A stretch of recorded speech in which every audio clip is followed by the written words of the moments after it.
31 जुलै एक अशी तारीख ज्याबद्दल फार कमी लोकांना माहिती आहे. 1937 मध्ये डॉक्टर बाबासाहेब आंबेडकर न्यायालयीन कामासाठी धुळे येथे आले.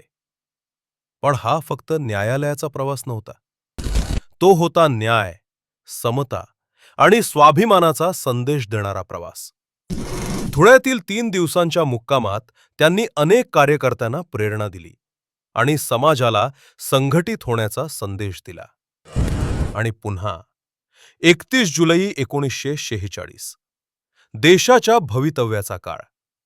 बाबासाहेबांनी अनुसूचित जातींच्या राजकीय हक्कांसाठी एक ऐतिहासिक पत्रव्यवहार केला. त्यांच्या प्रत्येक शब्दात लाखो वंचितांच्या आशा दडल्या होत्या.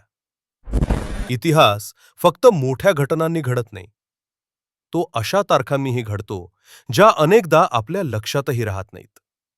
म्हणून 31 जुलै हा केवळ कॅलेंडरवरील एक दिवस नाही, तो बाबासाहेबांच्या संघर्ष, न्याय आणि समानतेच्या अखंड लढ्याची साक्ष आहे.